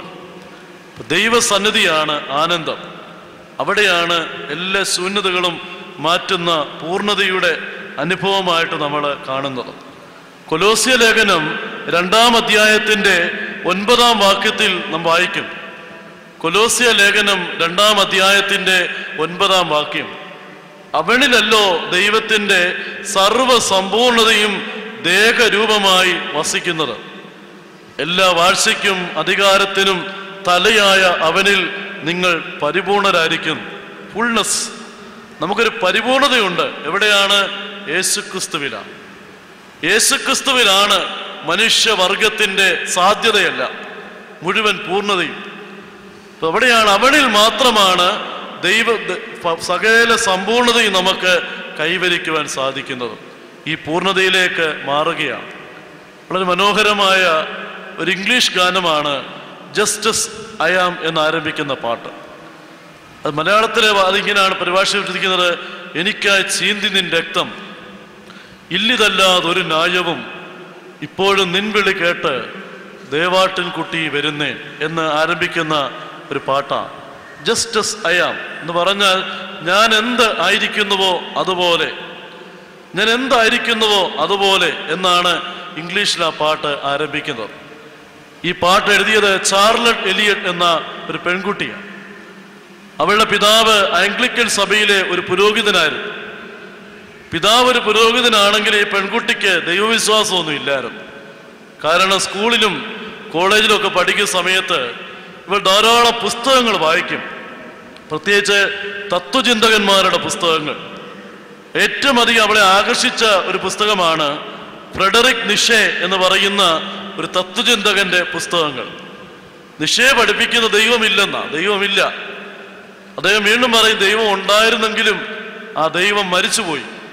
ഇപ്പൊ ദൈവമില്ല, ദൈവം ഉണ്ടായിരുന്നെങ്കിലും ആ ദൈവം മരിച്ചു പോയിട്ടുണ്ട്. അപ്പൊ അങ്ങനെ പഠിപ്പിക്കുന്ന ഒരാളാണ് നിഷെ. അപ്പോൾ ഈ പെൺകുട്ടി അതിൽ ആകൃഷ്ടിയായി തീർന്നിട്ട് സ്കൂളുകളിലും കോളേജുകളിലും ചെന്ന് പ്രസംഗിക്കാൻ തുടങ്ങി. ദൈവമില്ല, ദൈവം ഉണ്ടായിരുന്നെങ്കിലും ആ ദൈവം മരിച്ചുപോയെന്ന് പഠിപ്പിക്കാൻ തുടങ്ങി. ഈ പിതാവ് കണ്ണുനീരോടെ എന്നീ മോളെ വിളിച്ചു പറയും, മോളെ നിന്റെ വഴി നല്ല വഴിയല്ല, ദൈവത്തിൻ്റെ അടുത്തേക്ക് മടങ്ങി വരണം എന്ന് പറയുമ്പോൾ അവൾ തൻ്റെടിയായിട്ട് പറയും, അപ്പൻ അപ്പൻ്റെ വഴി, മോക്ക് മോടെ വഴി എന്ന് പറയും. ഒടുവില് ഇവളൊരു മഹാരോഗം ബാധിച്ച് ആശുപത്രിയിലായി. അവിടെ ഒരു വിധത്തിൽ രക്ഷപ്പെടാൻ കഴിയാത്ത ഒരവസ്ഥയിൽ ഒരു മാരക രോഗത്തിന് അടിമയായി ആശുപത്രി കിടക്കയിൽ കൊച്ചു പെൺകുട്ടി കിടക്കുകയാണ്. ആ സമയത്താണ് രണ്ട് വൃദ്ധരായ സുവിശേഷകർ ഈ ആശുപത്രി വന്ന് ഈ കൊച്ചുകുട്ടിയോട് പറഞ്ഞു, മോളെ ഞങ്ങൾ നിനക്ക് വേണ്ടി ഒന്ന് പ്രാർത്ഥിച്ചോട്ടെ. ഇവള് പറഞ്ഞു, പ്രാർത്ഥിക്കുന്നതിന് കുഴപ്പമൊന്നുമില്ല, നിങ്ങൾ പ്രാർത്ഥിച്ചോ എന്ന് പറഞ്ഞു. അവൾ പ്രാർത്ഥിക്കുന്ന സമയത്ത്, ഈ രണ്ടുപേര് പ്രാർത്ഥിക്കുന്ന സമയത്ത് ഇവളാകട്ടെ രണ്ട് വിരലുകൾ ചെവിക്കകത്തേക്ക് കുത്തിത്തിരുകി കിടക്കുകയാണ്. പ്രാർത്ഥനയുടെ ഒരു ശബ്ദം കേൾക്കുന്നത് പോലും അവൾക്ക് അരോചകമായിരുന്നു. അവൾ ആ വിരലിങ്ങനെ ചെവിക്കകത്ത് തിരികെ വെച്ചുകൊണ്ടിരിക്കുകയാണ്. ആ പ്രാർത്ഥന സമയത്ത് അവൾ ഒരു ശബ്ദം കേൾക്കുകയാണ്, എൻ്റെ പ്രിയപ്പെട്ട ചാർലറ്റ്, നീ എത്രത്തോളം ദൈവസ്നേഹം അറിഞ്ഞിട്ടും പിന്നെ ഇങ്ങനെ ഓടിക്കൊണ്ടിരിക്കും. ഇപ്പൊ ദൈവസ്നേഹം അറിഞ്ഞിട്ടും നീ പിന്നെയും എത്രത്തോളം ഇങ്ങനെ മറുതലിച്ചുകൊണ്ടിരിക്കും. അവൾ ആ വിരല് വലിച്ചു മാറ്റി നോക്കി. പ്രാർത്ഥിക്കുന്നവരുടെ ശബ്ദമല്ല, പിന്നെയോ വിരലുകൾക്ക് തടുക്കാൻ കഴിയാത്ത ഒരു വലിയ ശബ്ദം ഈ ചെവിക്കകത്ത് മുഴങ്ങുകയാണ്. പ്രാർത്ഥന കഴിഞ്ഞ് ആ രണ്ടുപേര് പോയി കഴിഞ്ഞപ്പോൾ അവൾ ഏറെ നേരം ആ കട്ടിലിൽ കിടന്നുകൊണ്ട് കരഞ്ഞു. അവളുടെ കഴിഞ്ഞകാല ജീവിതത്തിന്റെ ആ ദൈവത്തോട് മറുതലിച്ച ഒത്തിരി അനുഭവങ്ങളെ ഓർത്ത് കണ്ണുനീരോട് അവൾ കരഞ്ഞു.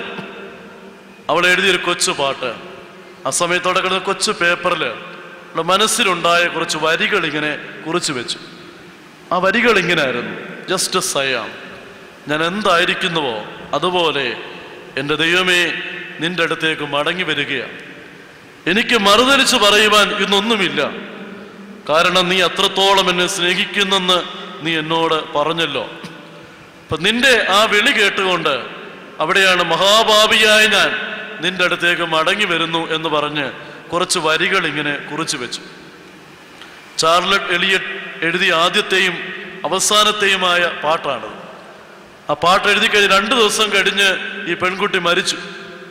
ശവസംസ്കാര ശുശ്രൂഷയില് നേതൃത്വം കൊടുത്ത പുരോഹിതൻ ഇങ്ങനെ പറഞ്ഞു, കഴിഞ്ഞ നാളുകൾ നമുക്കറിയാം ചാർലറ്റ് എലിയട്ട് തിന്മ നിറഞ്ഞ വഴികളോടൊക്കെ ഓടിയവളാണെങ്കിലും കർത്താവിൻ്റെ അടുത്തേക്ക് മടങ്ങി വരാൻ ഭാഗ്യം ദൈവം ആ മകൾക്ക് കൊടുത്തു. അവിടെയാണ് അവൾ എഴുതിയ പുതിയ പാട്ട്. ആ പാട്ട് മാലാഖമാരോടുകൂടെ ചേർന്ന് പാടുവാൻ അവൾ സ്വർഗത്തിലേക്ക് പോയിരിക്കുകയാണ്. അതിമനോഹരമായ ഒരു ഗാനത്തിൻ്റെ ആരംഭം അവിടെയാണ് ദൈവസന്നിധിയാണ് പൂർണ്ണത, ദൈവസന്നിധിയാണ് ആനന്ദം. ദൈവത്തിൽ നിന്ന് അകന്നു മാറി ജീവിക്കുമ്പോൾ നമുക്ക് എന്തെല്ലാം ഉണ്ടായിരുന്നാലും ഒരു ശൂന്യത കാണും, ഒരു ശൂന്യത നമ്മെ ഭാരപ്പെടുത്തും. ദൈവത്തിലേക്ക് മടങ്ങി വരുമ്പോൾ എന്തെല്ലാം ഇല്ലെങ്കിൽ പോലും ആ ജീവിതത്തിൻ്റെ സമ്പൂർണതയും ജീവിതത്തിൻ്റെ ആനന്ദവും നമുക്ക് അനുഭവിക്കുവാൻ തക്കവണ്ണം സാധിക്കുകയാണ് ചെയ്യുന്നത്. മൂന്നാമതായി നാം കാണുന്നത് പാപത്തിൻ്റെ ആത്മാവിൻ്റെ മൂന്നാമത്തെ സൃഷ്ടിയാണ് ഇരുട്ട് എന്നുള്ളത്. ഇരുട്ടാണ് പാപത്തിൻ്റെ ആത്മാവിൻ്റെ മൂന്നാമത്തെ സൃഷ്ടി. പാഴും ശൂന്യവും ഇരുളുമാക്കി തീർക്കുകയാണ്. നാം വായിക്കുന്ന ഉൽപ്പത്തി പുസ്തകം ആദ്യത്തെ ഭാഗം ഇങ്ങനെയാണ്: ആദിയിൽ ദൈവം ആകാശവും ഭൂമിയും സൃഷ്ടിച്ചു. ഭൂമി പാഴായും ശൂന്യമായും ഇരുന്നു. ആഴത്തിന്മീതെ ഇരുൾ ഉണ്ടായിരുന്നു. ഇപ്പം ഇരുട്ട് ഭൂമിയിലുണ്ടായി. ഇരുട്ട് ദൈവം സൃഷ്ടിച്ചതല്ല. ഇരുട്ടെന്ന് പറയുന്നത് അറിയാമോ? അസ്തിത്വമില്ലാത്ത ഒരു സാധനമാണ് ഇരുട്ട്. ഒരു നിലനിൽപ്പില്ലാത്ത ഒരു സാധനമാണ് ഇരുട്ട്. പിശാചും അങ്ങനെയാണ്, നിലനിൽപ്പില്ലത്. ദൈവത്തിന് മുമ്പിൽ ഒന്നിനും നേരെ നിൽക്കാൻ പറ്റത്തില്ല. ഒരു മുറിയിൽ ഇരുട്ടുണ്ട് എങ്കിൽ ആ മുറിയിലേക്ക് ഒരു വെളിച്ചം കത്തിച്ചു വെച്ചാൽ ഇരുട്ടങ്ങ് ഓടിപ്പോവും. വെളിച്ചമുള്ളിടത്തൊന്നും ഇരുട്ട് കയറി വരത്തേയില്ല. അതുകൊണ്ടാണ് ഇപ്പൊ ദൈവ സ്വഭാവം പ്രകടമാക്കുന്ന വെളിച്ചമാണ്. വെളിച്ചമുള്ളിടത്ത് ഇരുട്ടിന് കയറി വരാൻ പറ്റത്തില്ല. എന്നാൽ ഇരുട്ടുള്ളിടത്ത് വെളിച്ചത്തിന് കയറി ചെല്ലാൻ പറ്റും. ഇരുട്ടുള്ളിടത്തൊക്കെ വെളിച്ചം കത്തിച്ചു വെച്ചാൽ ആ ഇരുട്ടെല്ലാം ഓടി രക്ഷപ്പെട്ടുകൊള്ളും. അവിടെയാണ് ഈ ഭൂമിയിൽ ഇരുട്ടുണ്ടാകാൻ കാരണം എന്തെന്നറിയാമോ? ദൈവത്തോടുള്ള ബന്ധത്തിൽ നിന്ന് സൃഷ്ടി അകന്നു പോയതാണ് കാരണം. ആ ഇരുട്ടിനെ മാറ്റാൻ വേണ്ടി ആരാ പ്രവർത്തിക്കുന്നറിയാമോ? ദൈവത്തിൻ്റെ ആത്മാവ് വെള്ളത്തിൻ്റെ മീതെ പരിവർത്തിച്ചു കൊണ്ടിരുന്നു. ഇപ്പൊ ദൈവത്തിൻ്റെ ആത്മാവ് പ്രവർത്തിക്കാൻ തുടങ്ങി. എന്തിനാണ്? മുഴുവൻ ഇരുട്ടിനെ മാറ്റാൻ. ദൈവത്തിൻ്റെ ആത്മാവിൻ്റെ പ്രവർത്തനം. ദൈവത്തിൻ്റെ ആത്മാവ് ഈ ഭൂമിയിലുള്ള മുഴുവൻ ഇരുട്ടിനെ മാറ്റുവാൻ വേണ്ടി പ്രവർത്തിച്ചു കൊണ്ടിരുന്നു. അതുകഴിഞ്ഞ് വായിക്കുകയാണ്: വെളിച്ചമുണ്ടാകട്ടെ എന്ന് ദൈവം കൽപ്പിച്ചു. വെളിച്ചമുണ്ടായി. വെളിച്ചം നല്ലത് എന്ന് ദൈവം കണ്ടു. അപ്പൊ ദൈവം വെളിച്ചം സൃഷ്ടിച്ചു. ആരുടെ പ്രവർത്തന ഫലമായിട്ടാ? പരിശുദ്ധാത്മാവിൻ്റെ പ്രവർത്തന ഫലമായിട്ടാണ്. ഈ വെളിച്ചം സൃഷ്ടിച്ചത് എന്തിനാണെന്ന് അറിയാമോ? ഭൂമിയിലുള്ള മുഴുവൻ ഇരുട്ടിനെയും മാറ്റാൻ വേണ്ടിയാണ്. ഭൂമിയിലുള്ള മുഴുവൻ ഇരുട്ടിനെയും മാറ്റുവാൻ വേണ്ടി ദൈവം വെളിച്ചത്തെ സൃഷ്ടിച്ചിട്ടും ഭൂമിയിലെ മുഴുവൻ ഇരുട്ടും മാറിയോ? ഭൂമിയിലെ മുഴുവൻ അന്ധകാരം നീങ്ങിപ്പോയോ? നീങ്ങിപ്പോയില്ലെന്നാണ് ഇവിടെ വായിക്കുന്നത്. അവിടെയാണ് വെളിച്ചമുണ്ടാകട്ടെ ദൈവം കൽപ്പിച്ചു. വെളിച്ചമുണ്ടായി. വെളിച്ചം നല്ലതും ദൈവം കണ്ടു. അത് കഴിഞ്ഞോ? ദൈവം വെളിച്ചത്തെയും ഇരുളിനെയും തമ്മിൽ വേർപിരിച്ചു. വെളിച്ചത്തിന് പകലെന്നും ഇരുട്ടിന് രാത്രിയെന്നും പേരിട്ടു. വെളിച്ചം വന്നിട്ട് മുഴുവൻ ഇരുട്ടും പോയില്ലെന്ന്. അതെന്തുകൊണ്ടാ? ഈ ഭൂമിയിലേക്ക് ദൈവം മുഴുവൻ ഇരുട്ടിനെ മാറ്റുവാൻ വേണ്ടി മുഴുവൻ ആ വെളിച്ചത്തെ സൃഷ്ടിച്ചെങ്കിലും എന്തുകൊണ്ടാ മുഴുവൻ ഇരുട്ടും മാറിപ്പോകാഞ്ഞത്?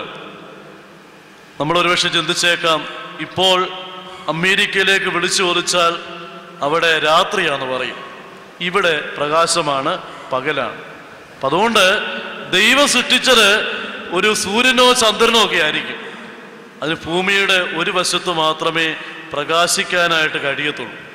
പക്ഷെ അതല്ലല്ലോ ഇത്. ഇപ്പം ദൈവം സൂര്യനും ചന്ദ്രനും ഒക്കെ പിന്നെ സൃഷ്ടിച്ചത്. നാലാമത്തെ ദിവസമാണ് ദൈവം പകൽ വാഴാൻ സൂര്യനെയും രാത്രി വാഴാൻ ചന്ദ്രനെയും നക്ഷത്രങ്ങളെയും സൃഷ്ടിച്ചത്. ഇപ്പൊ ദൈവം ആദ്യം സൃഷ്ടിച്ചത് എന്തെന്നറിയാമോ? വെളിച്ചമാണ്. വെളിച്ചം സൃഷ്ടിച്ചു കഴിഞ്ഞിട്ടാ പിന്നെ അത് കഴിഞ്ഞ സൂര്യനെയും ചന്ദ്രനെയും ഒക്കെ സൃഷ്ടിച്ചത്. അപ്പൊ അവിടെയാണ് ദൈവം സൃഷ്ടിച്ച സൂര്യനുമല്ല ചന്ദ്രനുമല്ല നക്ഷത്രവുമല്ല, പിന്നെ വെളിച്ചമാണ്. അപ്പോൾ എന്താണ് ഈ വെളിച്ചം? ഈ വെളിച്ചത്തിന് പറയാവുന്ന പേരാണ് പരിശുദ്ധാത്മാവിൻ്റെ ചൈതന്യമാണ് വെളിച്ചം. പരിശുദ്ധാത്മാവിൻ്റെ ചൈതന്യമാണ്. ഒരു ചിത്രം പോലെ നമ്മുടെ മനസ്സിലേക്കൊന്ന് ഓർക്കുക. അന്ധകാരം മൂടിയിരിക്കുന്ന ഭൂമി, ഈ ഭൂമിയിലെ അന്ധകാരത്തെ തുടച്ചു നീക്കുവാൻ പ്രാവിന്റെ രൂപത്തിൽ ഈ ഭൂമിയിലേക്ക് ഇറങ്ങി വരുന്ന പരിശുദ്ധാത്മാവ് തൻ്റെ ചിറകുകളിൽ നിന്ന് ഈ പ്രകാശത്തിന്റെ വീതികൾ ഈ ഭൂമിയിലേക്ക് പതിച്ചു കൊടുക്കുകയാണ്. പ്രകാശം ഭൂമിയിലേക്ക് കൊടുക്കുകയാണ്. അവിടെയാണ് പരിശുദ്ധാത്മാവിൻ്റെ ചൈതന്യമാണ് വെളിച്ചം. പരിശുദ്ധാത്മാവിൻ്റെ ചൈതന്യമാണ് വെളിച്ചം. പെന്തക്കോസ്തി നാളില് ശിഷ്യന്മാര് ഒരു സ്ഥലത്ത് ഒരുമിച്ച് കൂടിയിരുന്ന് പ്രാർത്ഥിക്കുമ്പോൾ അഗ്നിജ്വാല പോലെ പിളർന്നിരിക്കുന്ന നാവുകൾ അവർക്ക് പ്രത്യക്ഷമായി ഓരോരുത്തരുടെ മേൽ പതിഞ്ഞതുപോലെ, അത് പരിശുദ്ധാത്മാവിന്റെ ചൈതന്യമാണ്. പതിഞ്ഞതുപോലെ ഈ ഭൂമിയിലെ മുഴുവൻ ഇരുട്ടിൽ നീക്കിക്കളയുവാൻ ദൈവത്തിന്റെ പരിശുദ്ധാത്മാവ് ഈ ഭൂമിയിലേക്ക് ഇറങ്ങി വന്ന് തൻ്റെ പ്രകാശത്തെ ഈ ഭൂമിക്ക് കൊടുക്കുകയാണ്. എന്നിട്ടും മുഴുവൻ ഇരുട്ടും മാറിയില്ല. മുഴുവൻ ഇരുട്ടും മാറിയില്ല. കാരണം എന്താണ്?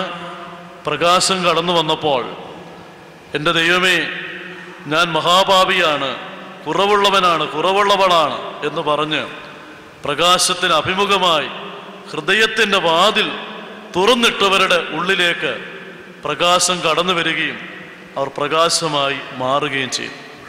എന്നാൽ വേറെ ചിലരാട്ടെ, അവർ പറഞ്ഞതാണ്, ഞങ്ങൾക്ക് പ്രകാശമൊന്നും വേണ്ട, ഞങ്ങളിങ്ങനെ ഇഷ്ടം പോലെ ജീവിക്കാം, ഞങ്ങളുടെ ആഗ്രഹം പോലെ ഇഷ്ടം പോലെ ജീവിച്ചു കൊള്ളാം, ഞങ്ങൾക്ക് യാതൊരു പ്രകാശത്തിൻ്റെയും ആവശ്യമില്ല, ഞങ്ങൾക്കൊരു ദൈവത്തെ വേണ്ട, ഞങ്ങൾ ഇഷ്ടം പോലെ ഞങ്ങളുടെ ചിന്ത പോലെ ജീവിച്ചു കൊള്ളുമെന്ന് പറഞ്ഞ് പ്രകാശത്തിന് അഭിമുഖമായി ഹൃദയ കവാടങ്ങളെ കൊട്ടിയടച്ചവരുടെ ഉള്ളിലേക്ക് പ്രകാശം ചെന്നില്ല.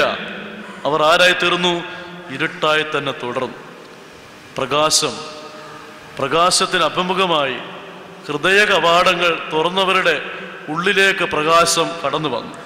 അതുകൊണ്ടാണ് വിശുദ്ധ യോഹന്നാന്റെ സുവിശേഷം 3-ാം അധ്യായത്തിന്റെ 19-ാം വാക്യത്തിൽ നമ്മളിങ്ങനെ വായിക്കും.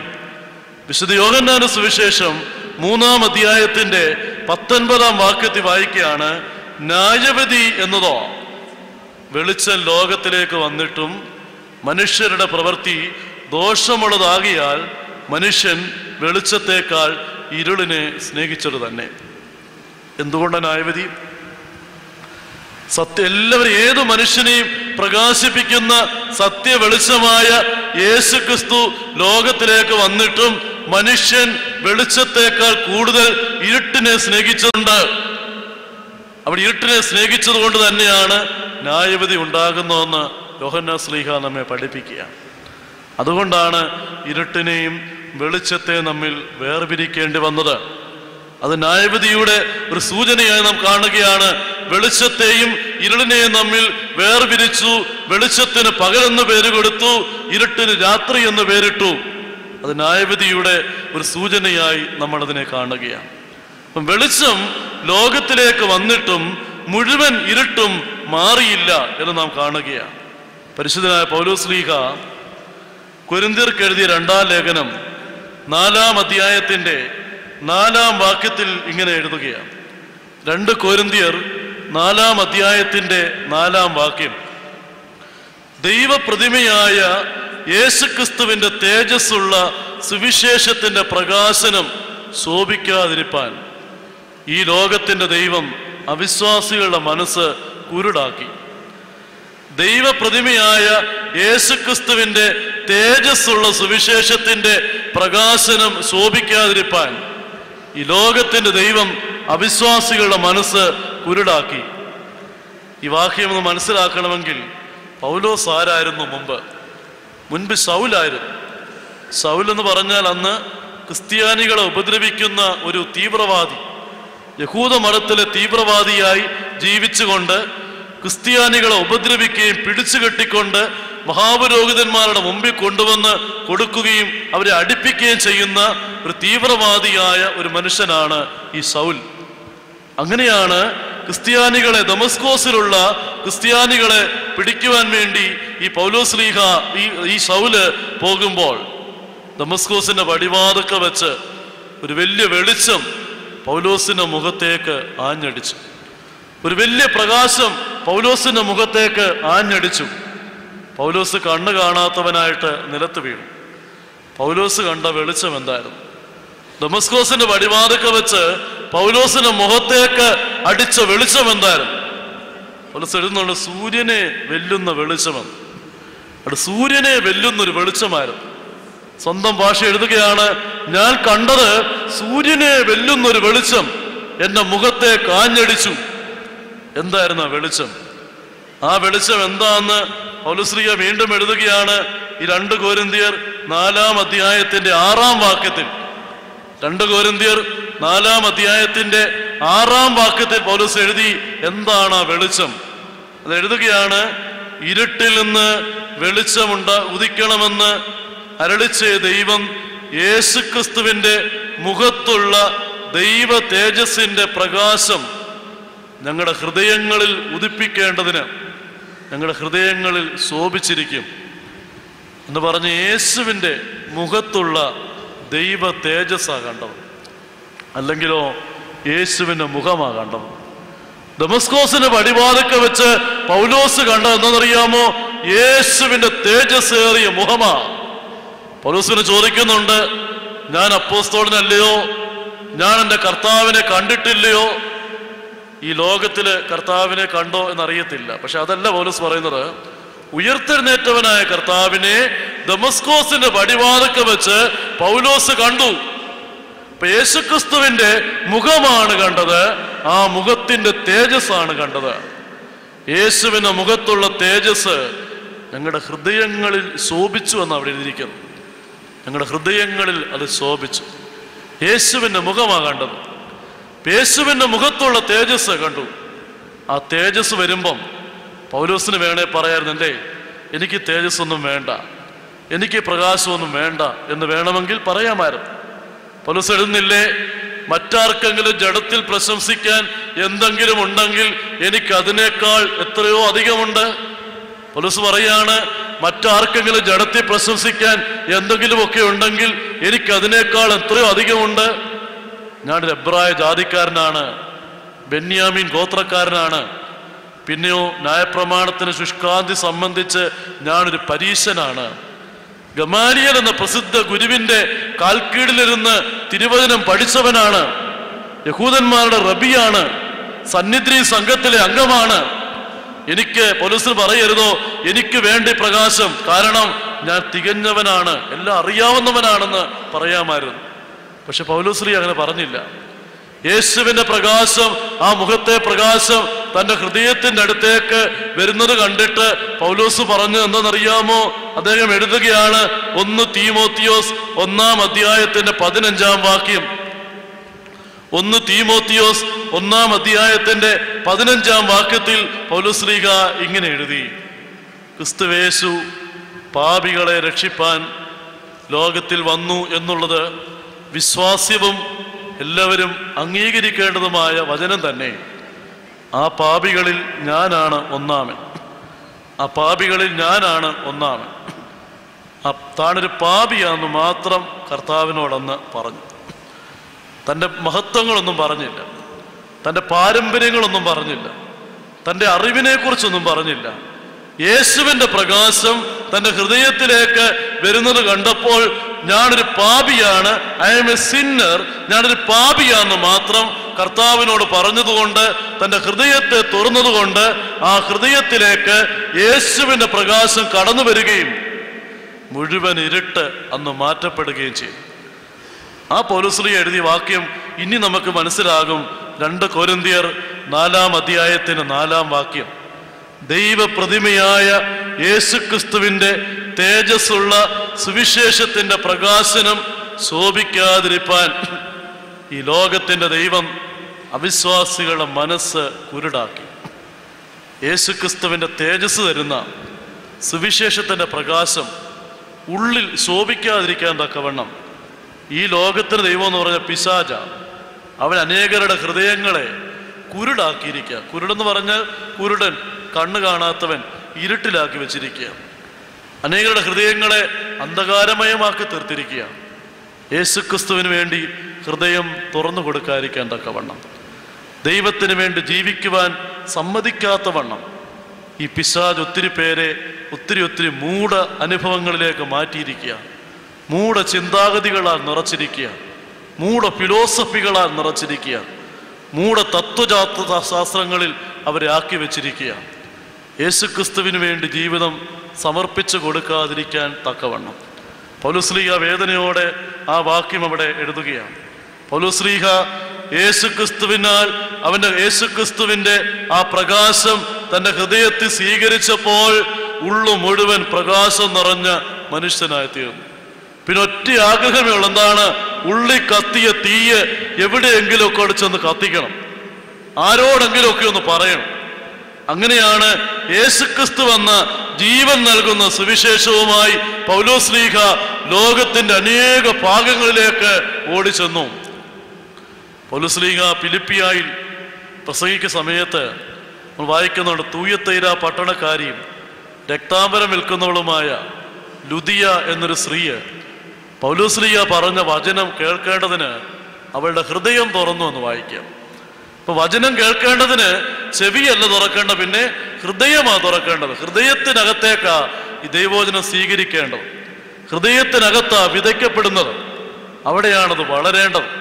ഇപ്പൊ ലുദിയ എന്നൊരു സ്ത്രീയെ പൗലോസ്ലീഹ യേശുവിന്റെ വചനം അറിയിച്ചപ്പോൾ അത് കേൾക്കേണ്ടതിന് അവളുടെ ഹൃദയം തുറന്നെന്ന് വായിക്കുമ്പോൾ, വേറെ പല സ്ഥലങ്ങളിലും ഈ സുവിശേഷവുമായി പൗലോസ്ലീഹ ചെന്നെങ്കിലും ഹൃദയം തുറക്കുവാൻ മനസ്സില്ലാതെ ഇരുട്ടിൽ തന്നെ കഴിയാൻ ആഗ്രഹിച്ച ധാരാളം ആളുകളെ പൗലോസ് കണ്ടെത്തി. വേദനാജനകമായ കാഴ്ചയാണ്. അതുകൊണ്ടാണ് ദൈവപ്രതിമയായ യേശുക്രിസ്തുവിന്റെ തേജസ്സുള്ള സുവിശേഷത്തിന്റെ പ്രകാശം കടന്നു ചെല്ലാതിരിപ്പാൻ തക്കവണ്ണം ഈ ലോകത്തിന്റെ ദൈവം അവിശ്വാസികളുടെ മനസ്സ് കുരുടാക്കി തീർത്തുവെന്ന് പൗലോസ്ലീഹ അവിടെ വ്യക്തമായിട്ട് എഴുതുകയാണ്. അവിടെയാണ് 3 കാര്യങ്ങളാണ് പാപത്തിന്റെ ആത്മാവിന്റെ 3 പ്രവൃത്തി. ഒന്ന്, അത് പാഴാക്കി കളയും, പ്രയോജനമില്ലാത്തതാക്കി കളയും. അത് ശൂന്യമാക്കി കളയും. 2, ശൂന്യമാക്കി കളയും.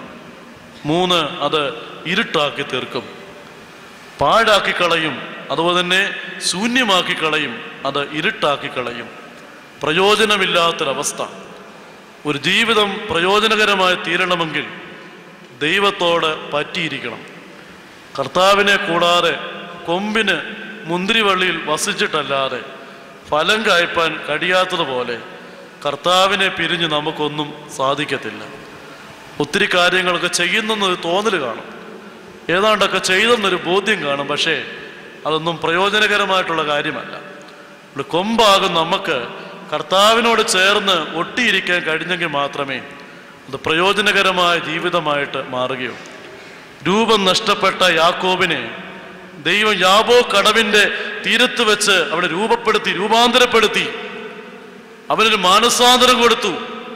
യാക്കോബ് പിന്നീട് പറയുന്ന യാബോ കടവിന്റെ ആ പ്രദേശത്തിന് പേര് കൊടുത്ത് എന്താണ്? പെനിയേൽ എന്ന പേര് കൊടുത്തത്. പെനിയേൽ, എൻ്റെ ദൈവത്തെ ഇവിടെ വെച്ച് ഞാൻ മുഖാമുഖം കണ്ടുമുട്ടി എന്ന് പറഞ്ഞ് യാക്കോബ് ആ സ്ഥലത്തിന് അന്ന് പെനിയേൽ എന്ന പേര് കൊടുത്തു.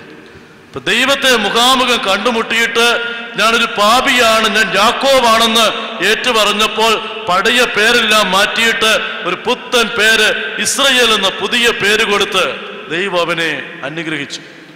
ദൈവം സകലത്തിൻ്റെയും അവകാശിയാക്കി അവനെ തീർത്തു. പാഴായൊരു ജീവിതം പ്രയോജനകരമായും രൂപം നഷ്ടപ്പെട്ട ജീവിതം ദൈവസ്വരൂപം നിറഞ്ഞതായിട്ടും അവിടെ മാറി. ശൂന്യതാബോധം. എന്തിനു ജീവിക്കുന്നു? ആര് സ്നേഹിക്കുന്നില്ല? ആരെ സ്നേഹിക്കണം? ആത്മഹത്യ, ഇങ്ങനെയൊക്കെയുള്ള ചിന്താഗതികൾ ഈ ലോകത്ത് ധാരാളം നിറഞ്ഞിരിക്കുകയാണ്. ഇതാര് ചെയ്തതാണ്? ആരാണ് ഈ കാരണം? യജമാനനെ അത് ശത്രു വിതച്ചിട്ട് പോയതാ. അവിടെയാണ് നല്ല വിത്തുകളാ ഇവിടെ വിതച്ചതെല്ലാം. സഭയാകുന്ന അല്ലെങ്കിൽ ദൈവരാജ്യമാകുന്ന വയലില് വിതച്ചതൊക്കെ നല്ല വിത്താ. പക്ഷേ നമ്മൾ ഉറങ്ങിക്കിടന്നപ്പോൾ ശത്രു വന്ന് വിതച്ചിട്ട് പോയി. എന്താണ്? കളകൾ വിതച്ചിട്ട് പോയി. കളകൾ ഇങ്ങനെ വളർന്നു നിൽക്കുകയാണ്. ശത്രു വിതച്ചിട്ട് പോയി. ശൂന്യതകളൊക്കെ വിതച്ചിരിക്കുക. നിരാശയും ഉത്കണ്ഠയും മനോഭാരങ്ങളും ഒക്കെ വിതച്ചിരിക്കുക. ഇത് മാറ്റുന്ന ദൈവസന്നിധിയുണ്ട്. ഇതെല്ലാം മാറുന്നത് ദൈവസന്നിധിയിലാണ്. എല്ലാ ശൂന്യതകളും മാറ്റി ജീവിതത്തിന് പ്രത്യാശയും സമാധാനവും തരുന്ന ദൈവസന്നിധി. 3, ഇരുട്ട്, അന്ധകാരം നിറഞ്ഞ ലോകത്തിൽ. അവിടെയാണ് യേശുക്രിസ്തുവിൻ്റെ തേജസ് നൽകുന്ന സുവിശേഷത്തിൻ്റെ പ്രകാശനം ജീവിതത്തിലേക്ക് സ്വീകരിപ്പാൻ തക്കവണ്ണം. അവിടെയാണ് വെളിച്ചം കടന്നു വരുമ്പോൾ, സൂര്യപ്രകാശം കടന്നു വരുമ്പോൾ കളിമണ്ണിലേക്ക് അടിക്കുകയാണ്. ഈ കളിമണ്ണ് അങ്ങ് കട്ടിയാകും. ഇനി മെഴുകിലേക്ക് അടിച്ചാലോ മെഴുകങ്ങ് ഉരുകും. അതുപോലെയാണ് പല ഹൃദയങ്ങൾ. ചില ഹൃദയങ്ങളിലേക്ക് ദൈവവചനം കേൾക്കുമ്പോൾ ഒന്നുകൂടെ കഠിനപ്പെടും. വേറെ ചിലരാകട്ടെയോ മെഴുകുപോലെ ഉരുകും. മെഴുകുപോലെ ഉരുകിക്കൊണ്ട് ദൈവസന്നിധി നമ്മളെ തന്നെ സമർപ്പിക്കുവാൻ നമുക്കിടയാകട്ടെ.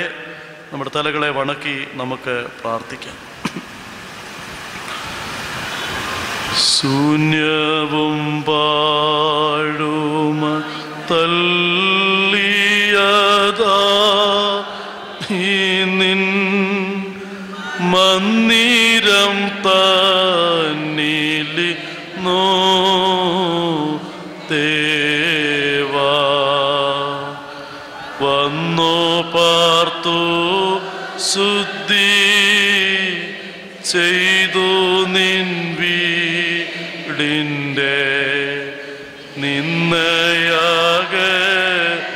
നിന്നയാകണമേ ദേവാ വന്നു പാർത്തു ശുദ്ധി ചെയ്തു നിൻ വീടിൻ്റെ നിന്നയാകട്ടെ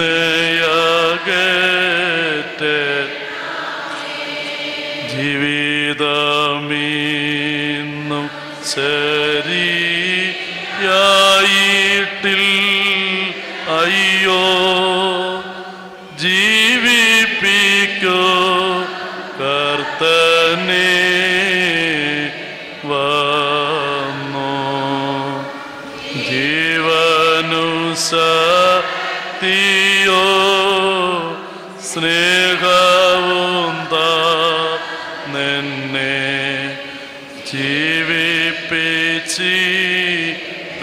ജീവിപ്പിച്ചിടണമേ വന്നു ജീവനും സത്യോ സ്നേഹവും തന്നെ